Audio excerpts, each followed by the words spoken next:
Hello बच्चों, मैं PN Srivastava पुनः आपके पास इसी चैनल में जुड़ गया हूँ।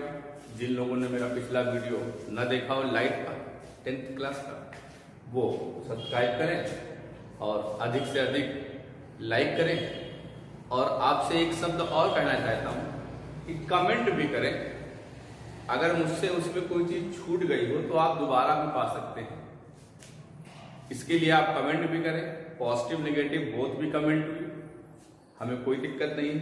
आप जो भी कमेंट करेंगे हमारे लिए सुधार होगा। हम छोटों से सीखें, बड़ों से सीखें, सीखना ही अपना एक नजरिया है। चलिए देखता हूं। पार्ट का नाम जो हमारा था 10th का पहला चैप्टर रिफ्लेक्शन एंड रिफ्रैक्शन, यानी परावर्तन और अपवर्तन। उसमें हमने थोड़ा सा लाइट के बारे में दिया है, क्योंकि जब तक आप लाइट के बारे में नहीं जानेंगे तब तक ये रिफ्लेक्शन और रिफ्रैक्शन हम लोग जान नहीं पाते। चलिए हम लोग बात करते हैं ये रिफ्लेक्शन क्या होता है। रिफ्लेक्शन कुछ नहीं होता। आप ध्यान दें कि suppose that they are ball, one ball we throw off it and then bound it, यानी क्या बाउंस हो गई। तो कहने का मतलब है एक इस पे पड़े और वो क्या हो जाए, निकल जाए। तो हम लोग उसको क्या बोलते हैं, रिफ्लेक्शन, परावर्तन। तो और जब रिफ्लेक्शन के बारे में बात करते हैं तो साइंटिस्टों ने इनके लॉज भी प्रोवाइड किए। साइंटिस्टों ने इनके क्या करा है, लॉज भी प्रोवाइड किए। देखिए उन्होंने लॉ ऑफ रिफ्लेक्शन के बारे में क्या कहा, बताया गया कि अगर कोई प्लेन मिरर है, इट मींस समतल दर्पण है। समतल दर्पण क्या होता, फ्रंट साइड इसका शाइनी होता है और बैक साइड में हम लोग क्या करते थे, कुछ ऐसा कोड करते थे जिससे जो है मीडियम हमारा ओपेक्यू मीडियम हो जाता है। ओपेक्यू मीडियम क्या होता है, ऐसी चीज जो रे आए और आर पार न हो, उसे हम लोग ओपेक्यू मीडियम बना लेते हैं। तो हम लोग उसको प्लेन मिरर के नाम से जानते हैं।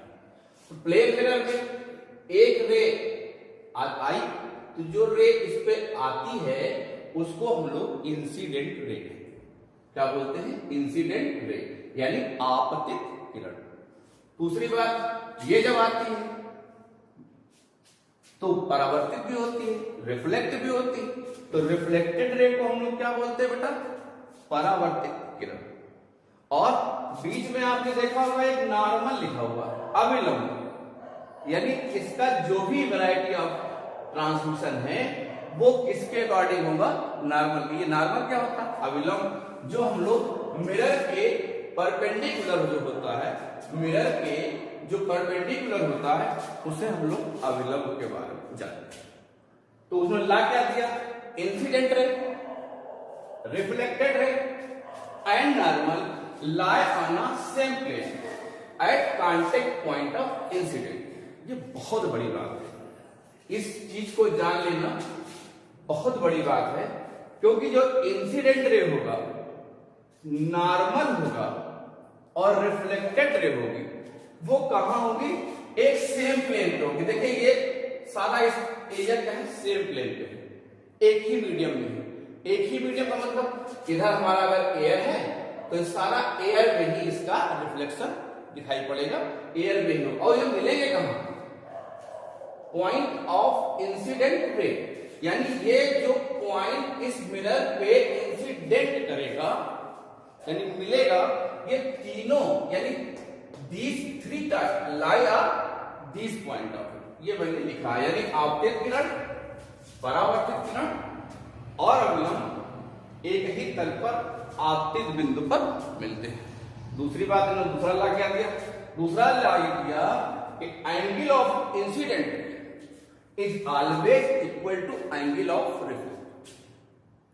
Angle of incident is equal to angle of reflected. अब हम लोग एंगल कैसे मेजर करते हैं, ये बहुत बड़ी बात है, बहुत खास बात है कि एंगल का मेजरमेंट यदि हम इसमें करते हैं तो बेस लाइन हम लोग नॉर्मल को मानते हैं। बेस लाइन क्या मानते हैं?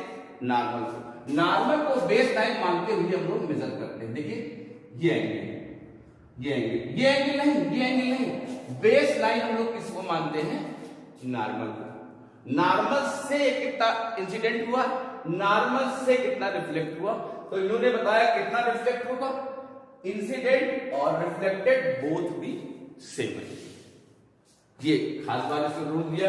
रूल देने के बाद अब आप देखें, अगर मिरर के सामने यदि कोई ऑब्जेक्ट एम रखा हुआ है, कोई ऑब्जेक्ट एम रखा हुआ है, तो उसकी इमेज देखिए, क्वेश्चन पूछा जाता है और बहुत क्वेश्चन पूछे भी गए हैं कि पॉइंट ऑफ इंसिडेंट से अगर OM की दूरी पर कोई वस्तु रखी है तो उसका प्रतिबिंब यानी उसकी इमेज कहां बनेगी, कैसी बनेगी, कैसी होगी, ये सारी बातों का प्रश्न इस प्लेन मिरर के बारे में NCERT सिलेबस में बहुत थोड़ा बताया गया है। उसी थोड़े को उसके बाद सारा का सारा स्फेरिकल मिरर के बारे में बताया गया है, स्फेरिकल मिरर के बारे में बताया गया, गोली दर्पण के बारे में बताया गया। इसलिए जितना भी है NCERT सिलेबस में वो मैं आपको देता हूं और उसमें बनने वाले क्वेश्चन को भी देता हूं।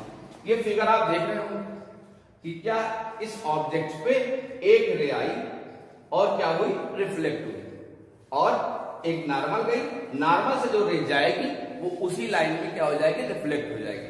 तो जब मैंने इसे बैक साइड में थोड़ा इंक्रीज किया तो देखा कि ये मिलती हुई आपको प्रतीत होती है, ये मिलती हुई प्रतीत, अपीयर टू मीट यानी हमें एहसास हो रहा है कि अगर हम दर्पण के सामने खड़े हैं तो मेरा प्रतिबिंब दर्पण के पीछे बनेगा। तो जो अपीयर होती है, अपीयर टू मीट होती है, उसको हम लोग वर्चुअल इमेज के नाम से जानते हैं। क्या जानते हैं? वर्चुअल इमेज के नाम से जानते हैं, जिसे हम लोग आभासी प्रतिबिंब कहते हैं। यानी हमें आभास हो रहा है कि मेरा इमेज कहां बन रहा है।